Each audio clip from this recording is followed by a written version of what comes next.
시청자 여러분 안녕하십니까? 최욱의 파워 인터뷰입니다. 오늘은 다가오는 지방선거에서 충북도지사 후보로 거론되고 있는 국민의힘 이해훈 전 의원님을 모시고 충북의 현안과 앞으로의 계획 등에 대해 자세한 이야기 나눠보겠습니다. 의원님 안녕하세요. 안녕하세요. 네. 자, 요즘 대선 기간 동안 충북에서 굉장히 눈부신 그 활동을 해오셨는데 파워 인터뷰를 통해 처음 뵙게 됐습니다. 먼저 충북도민과 시청자 여러분께 인사 말씀 부탁드리겠습니다. 안녕하세요. 우리 충북도민 여러분, 그리고 HCN 시청자 여러분, 충북의 딸 이해훈 인사드립니다. 너무 그동안 힘드셨죠? 경기 침체는 계속되고 집값은 천정부지로 올라서 내 집 마련은 꿈도 못 꾸게 돼버리고 또 코로나로 인한 각종 제한 조치가 어디 가기도 힘들고 아이들도 학교도 못 보내니 얼마나 힘드셨습니까?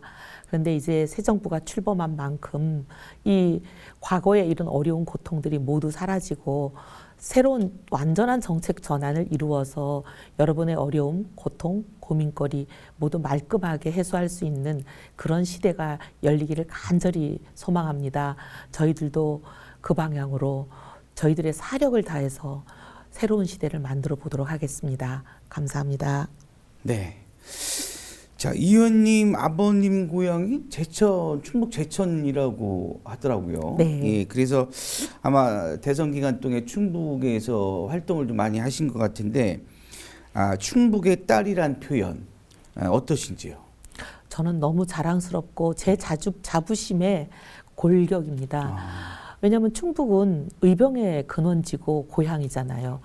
충북하면 머리에 많은 국민들이 떠올리시는 게 나라를 위해서 개인의 그런 어떻게 보면은 일생을 희생하시고 삶을 바친 그런 분들이 떠오르잖아요. 충북하면. 그래서 늘 6월달이 되면 이제 충북을 바라보게 되고 그래서 저는 그게 너무 자랑스럽고 저도 이제 그런 길을 가고 싶고 목숨이라기보다는 지금은 그런 시대는 아니지만 제 삶을 다 바쳐서 어쨌든 나라를 위해서 헌신하고 싶고 그다음에 조금 이제 충북을 또 바라보면 제 마음에 이제 무거운 짐이 있는 거는 수도권하고 이제 영남 사이에 끼어가지고 어떻게 보면 이제 샌드위치라는 표현들도 그렇죠. 쓰시던데 너무 우리 충북의 그 어떻게 보면 나라 사랑이라든지 애국에 걸맞는 발전을 이루어오지 못한 거 그 부분이 굉장히 가슴 아프고 이대로는 안 된다. 더 날아오를 수 있는 잠재력이 차고 넘치는 충북이 이대로 있어서는 안 된다. 더 날아올라야 된다.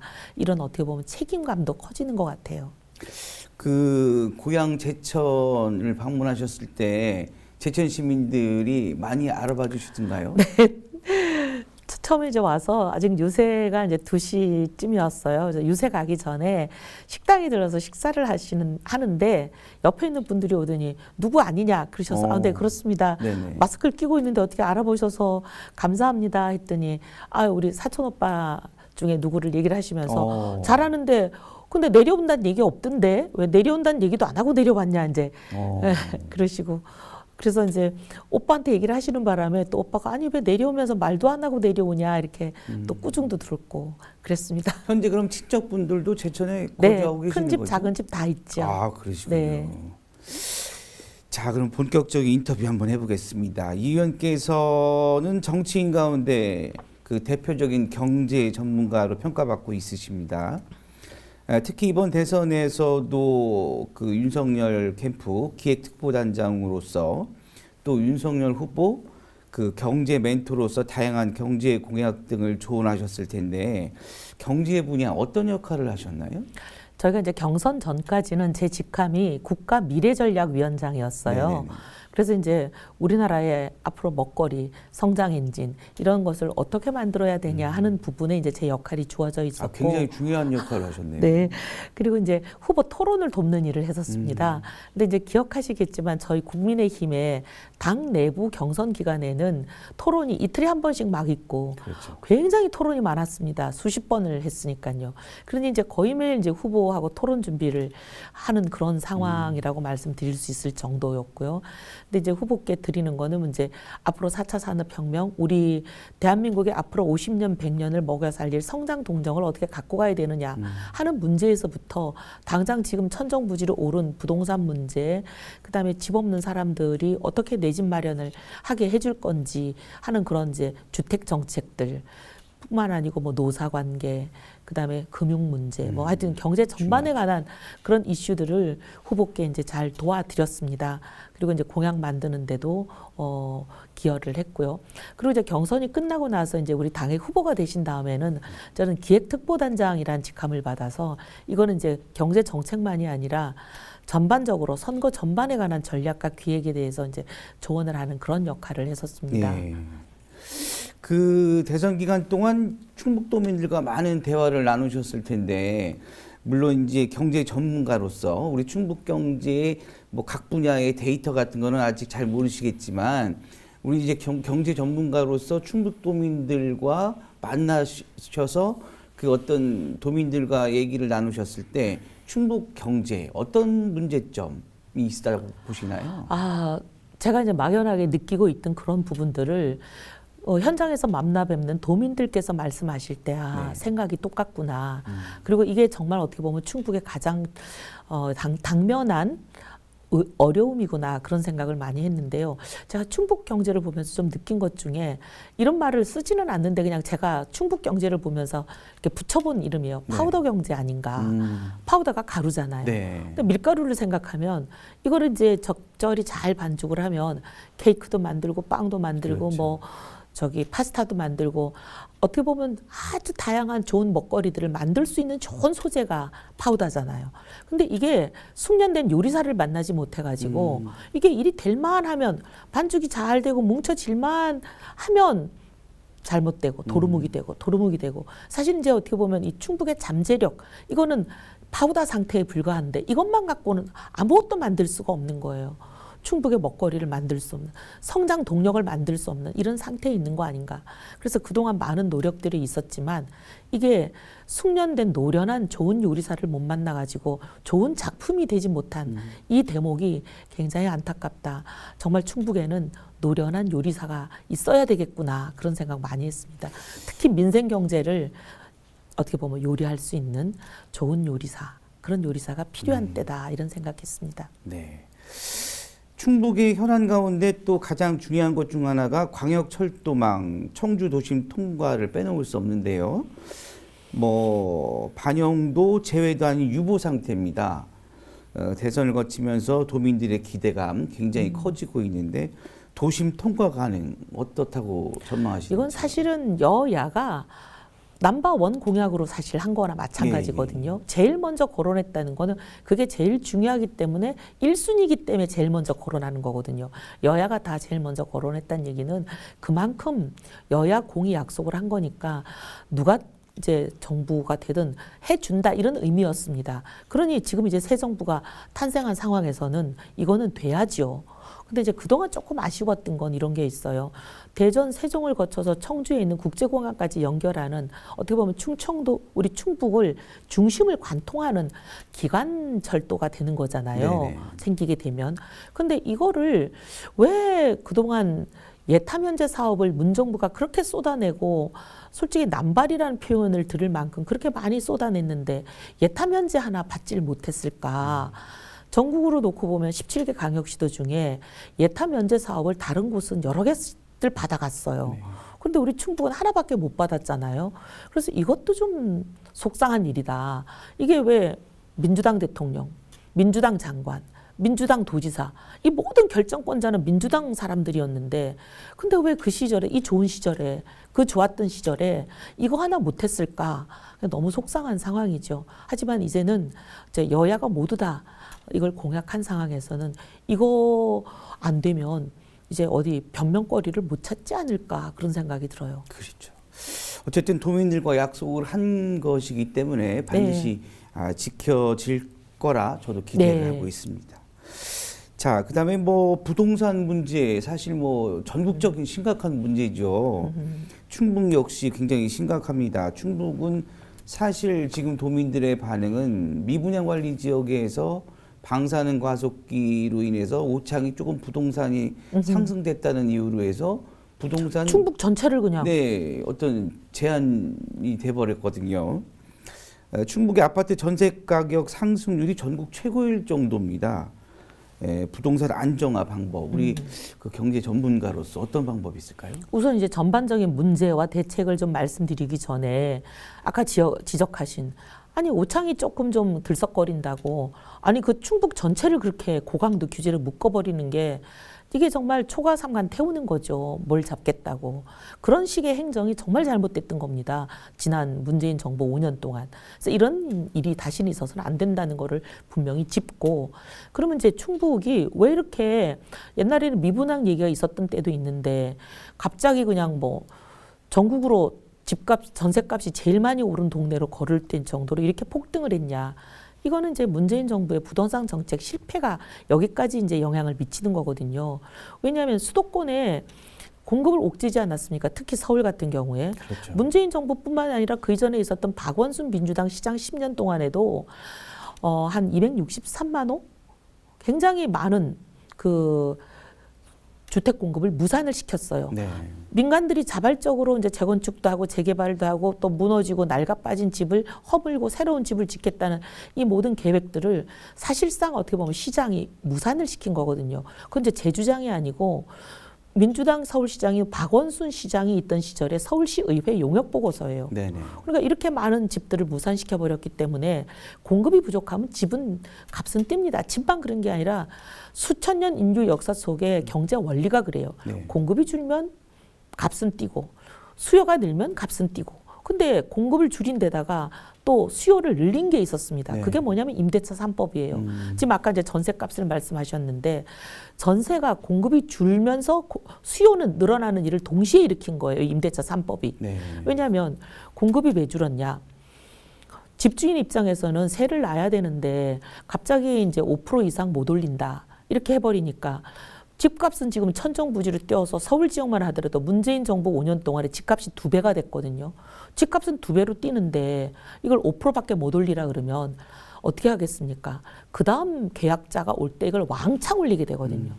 그렇게 되거나 아니면 못 올리게 되면 그동안은 월세로 놓겠죠. 월세는 제한을 안 하니까. 그러니까 이제 월세로 많이 전환을 하니까 전세로 나오는 물량이 줄어버린 거예요.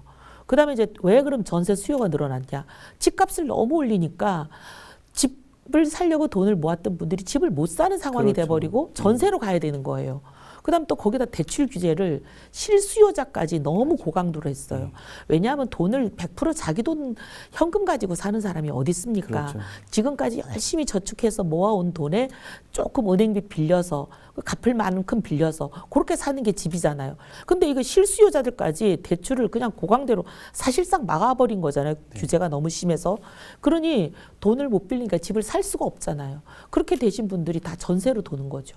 그러니까 전세를 들겠다는 사람은 뭐 있는 대로 늘려놓고 전세 물량 자체는 또 그냥 대폭 줄여버리니까 전세값이 그렇게 천정부지로 뛰는데 그럼 왜 충북이 이렇게 직격탄을 맞았냐? 네.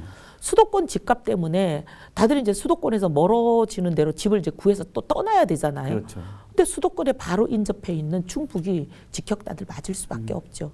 이거는 예견된 참사예요. 그리고 이런 일을 할 때 기아들이 그런 정책을 하면 그렇게 일이 갑니다. 오히려 실수요자들, 서민들, 전세 사는 분들 이런 분들이 더 폭탄을 맞는 재앙이 됩니다라고 저희들이 수없이 얘기했지만 저희 얘기를 안 들었죠. 근데 이제 정부가 바뀐 만큼 이 정책을 완전히 전환을 해야 됩니다. 그래서 공급을 그동안 규제하고 못하게 하던 것을 풀어서 집을 원하는 곳에 원하는 만큼 지을 수 있도록 열어줘야 돼요. 그래야 공급이 늘어나서 이게 집값이 내려갑니다. 집값이 내려가야 전세값도 내려갑니다.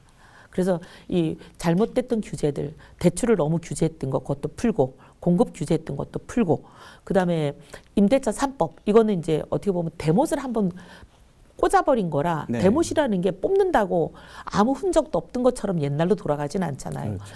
뽑힌 자리에 구멍이 남고 흔적, 상처가 남죠. 그래서 사실은 이거는 임대차 3법은 지금 와서 없애기도 어렵지만 없앤다 하더라도 상처는 남습니다. 그러니까 어쨌든 이거를 상처를 최소화할 수 있는 방향으로 연착륙을 시켜야죠. 그게 윤석열 후보의 공약이었습니다. 네. 자, 이 의원께서는 이제 3선 의원 하셨죠.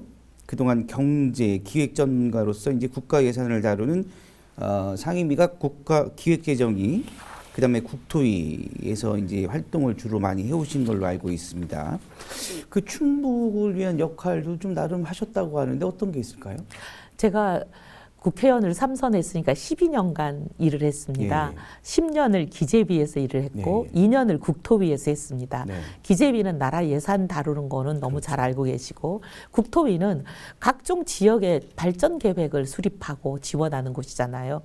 이제 그게 있다 보니까 아무래도 이제 주민들이 이런 거 했으면 좋겠다라고 얘기하시면 그 열망이 모여서 지역의 발전 계획이 되는데 이게 국토부에서 승인을 하니까 국토위가 관여를 하게 되고 네네. 그다음에 또 요 일이 시작이 되려면 돈이 들어가야지 이제 사업이 굴러가지 않습니까? 발전 계획들이. 그러니까 이제 돈을 배정하는 예산 단계가 되니까 또 이제 기재위에 있는 10년 동안 이 일에 많은 관여를 했는데 그러다 보니 이제 우리 이시종 지사님부터 와서 이제 도와달라고 많이 얘기를 하시죠. SOS도 치시고. 제천 출신이다 보니까. 예. 그리고 이제 충청 향후에 이제 제가 뭐 일을 열심히 하다 보니까 그렇군요. 충청 향후에는 이제 뭐 온갖 충청인들이 다 모여 있잖아요. 예. 이제 지방에 우리 충청에 살고 계시는 분도 있지만 또 서울에 출향해서 서울에 그렇죠, 계시는 그렇죠. 분들이 예. 워낙 또 압력을 많이 행사하세요. 너 충청의 딸인데 뭐 하냐? 이번에 이 예산 네가 받아야지. 이제 이런 게 많으세요. 근데 이제 그중에 뭐 너무 많아서 다 말씀드릴 수는 없지만 2018년 말이 굉장히 인상적으로 기억이 납니다. 네네. 그때 이제 충북이 보면 북부권, 중부권, 남부권 이렇게 그렇죠. 나눠지면 각자 특성이 다르기 때문에 다른 발전 전략을 세워야 되잖아요. 그렇죠. 그래서 이제 각 지역에 이제 거점을 만들고 그 거점을 육성해서 충북 전체를 균형되게 발전시킨다 이런 계획이 만들어지고 확정됐던 시점이에요. 네. 그러니까 이 계획이 확정되는 단계에 제가 해피면 또 국토위 간사를 하니까 또 이거 이제 열심히 심부름을 하지요. 그다음에 그때 당시에 또 예결위 간사를 하고 있었어요. 그런데 예결위 간사가 이제 어떻게 보면은 나중에는 결국 그 예결위 간사끼리만 결정을 내죠. 예, 공무원들 다 빼고 또 속기록 다 빼고 그렇죠. 이렇게 모처에 가서 단판을 짓거든요. 그렇죠. 거기에서 이제 예산이 들어가고 빠지고 아주 야단이 나잖아요. 그거를 하니까 그때 당시 이제 사실 이 예산을 도울 수 있는 저한테는 어떻게 보면 절호의 기회가 와서 나중에 이제 이주종 지사님도 막 감사하다고 저한테 연일하시고 그래서 그때 뭐 언론에서도 좀 보도가 되고 그런 이제 보람된 순간들도 많았습니다. 아, 그렇군요. 네.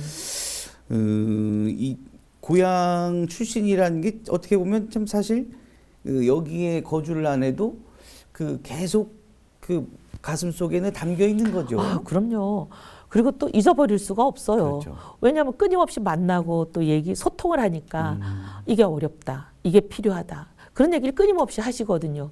근데 저는 또 다행히 운이 또 좋았다고 하면 좋았다고 말씀드릴 수도 있는데 제가 당시에 있었던 지역구는 서울에서도 이제 강남권으로 알려진 곳이라 강남권에는 국가 예산이 안 가잖아요. 거기는 뭐 국가 예산 받을 기대도 하지 않고 국가에서도 절대 줄 생각이 없고 그냥 거기는 알아서 하라 이렇게 되는 곳이기 때문에 예산에서 배제되는 예산 사각지대예요. 근데 저는 제 지역구 예산을 챙길 일이 없으니까 사실 어떻게 보면은 충북 예산을 정말 충분히 챙길 수가 있었죠. 아, 그렇군요. 예. 이런 일이 있었군요. 네. 자, 이제 이번에는 이제 지방선거 6월 네. 지방선거 관련해서 이제 한번 얘기 나눠보겠습니다.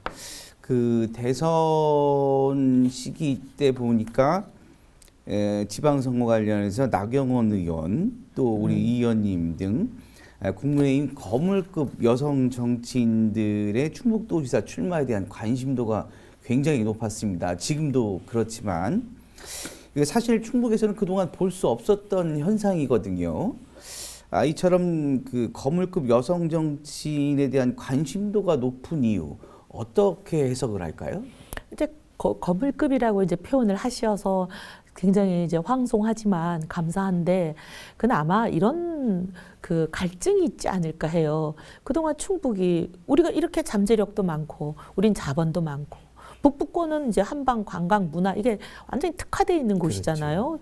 충주, 제천, 단양이 청풍 명월의 고장이고 네. 이렇게 굉장히 볼거리도 많고 또 강원도 못지않게 우리가 청정 지역이고 그런데 그럼요.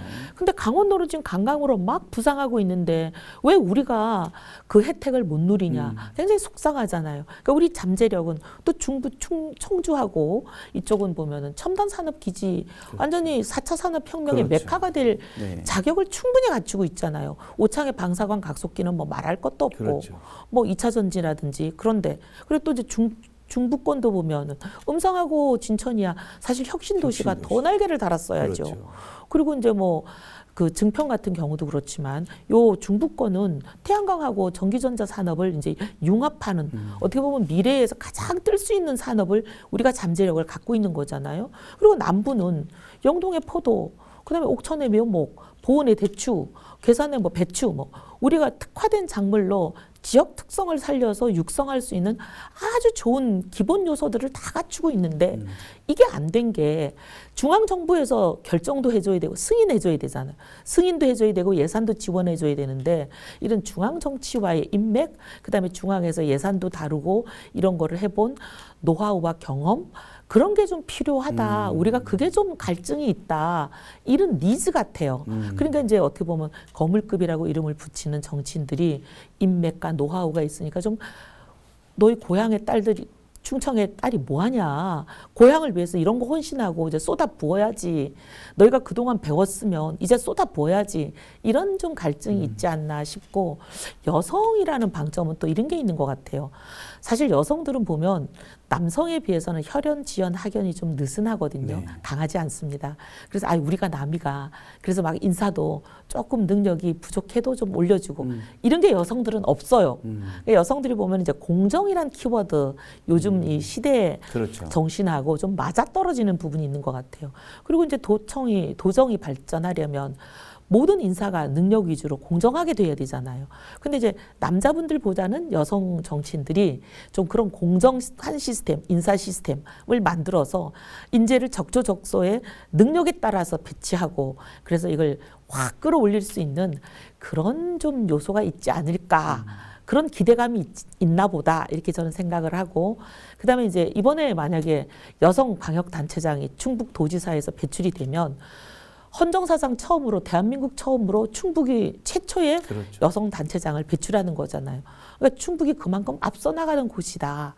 그런 의미가 아닐까 싶어요. 한마디로 그 충북을 좀 잘 살게 좀 해달라. 네. 또 이거와 네. 그 여성 정치인들의 어떤 그 꼼꼼하고 세심함. 나라 살림, 네. 그게 필요한 게 집안 살림 아니었나. 하듯이 좀 해라. 네네. 알뜰살뜰하게. 그렇죠. 예. 그렇습니다. 그 우리 이 의원님께서도 지금 좀 전에 말씀하셨듯이 수도권을 기반으로 이제 그동안 정치 활동을 해오셨습니다. 충북은 비수도권이고, 그다음에 지역균형 발전 정책에 대한 사실 갈망과 목소리가 굉장히 큰 게 사실입니다. 좀 전에도 우리 의원님과 뭐 얘기를 많이 나눴듯이 그 중에도 일부분에 많이 포함이 되어 있는데 지역균형 발전에 대한 문제점, 충북이 또 상대적으로 소외받고 있다는 어떤 그런 문제점 어떻게 생각하시는지요? 네, 정말 심각한 문제라고 생각해요. 충북은 정말 대한민국의 가장 그 선두 역할을 할 수 있는 그런 요건이 다 갖춰져 있습니다, 이미. 이 잠재력이라는 것은 대한민국 최고거든요. 근데 이 잠재력이 열매를 맺지를 못하고 있어요. 열매를 맺게 하는 그 중간 과정은 어떻게 보면은 중앙 정치에서의 그 인맥, 경험, 노하우 이런 것도 필요하지만 우리의 논리는 이거 균형 발전이 돼야 되는 거 아니냐. 근데 그동안 균형 발전하면서 너무 세종에 쏠려버린 면이 있어요.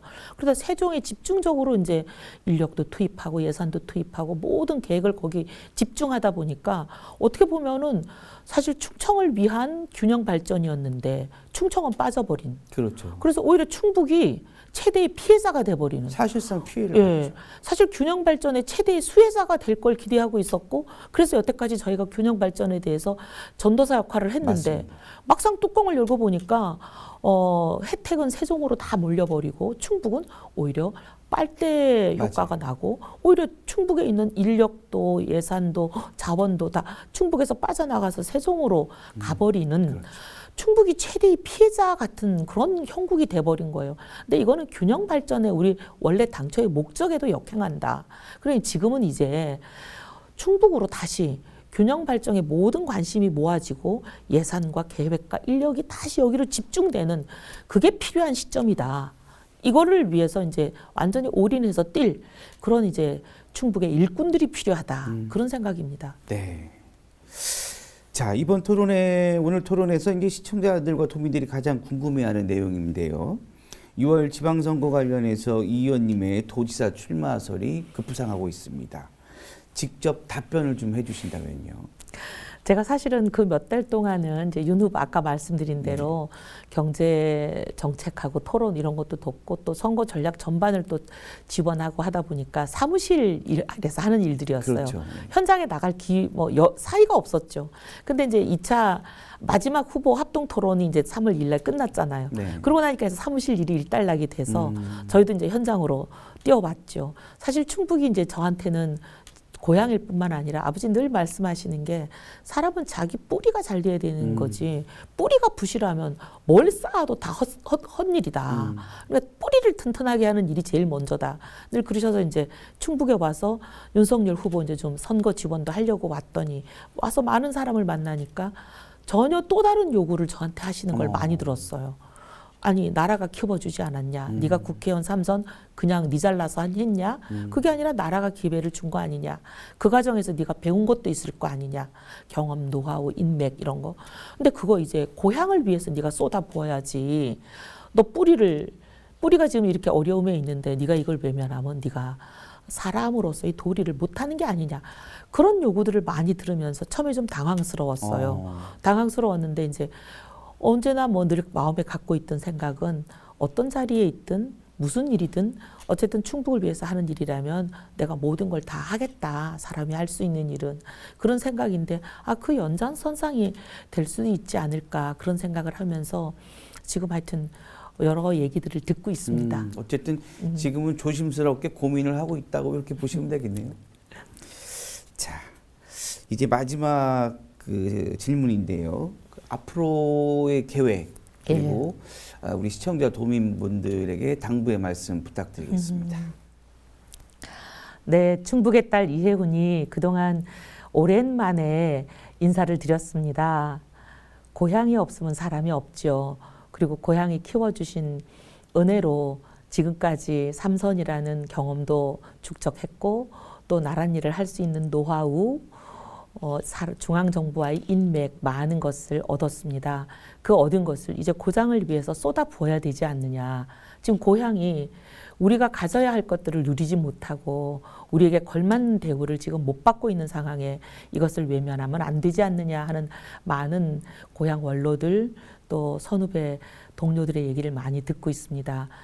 어떤 일이 됐든 어떤 자리가 되든 고향을 위해서 제가 그동안 배우고 축제하는 모든 것을 정말 혼신의 힘을 다해서 쏟아부을 수 있는 그런 길을 가겠습니다. 그리고 여러분께 자주 인사드리겠습니다. 지켜봐 주시고 많이 가르쳐 주십시오. 감사합니다. 네. 자, 아무쪼록 그 충북의 딸로서 이제 충북 발전을 위해서 우리 의원님의 많은 역할 해주시기를 기대해 보겠습니다. 네. 그리고 도지사 결정을 하시면 가장 먼저 저희 방송과 또 인터뷰를 해주시길 네. 기대해 보겠습니다. 반드시 그렇게 네. 하겠습니다. 고맙습니다. 네, 감사합니다. 네, 최욱의 파워 인터뷰 오늘은 국민의힘 이해운 전 의원과 이야기 나눠봤습니다. 지금까지 시청해 주신 여러분 고맙습니다.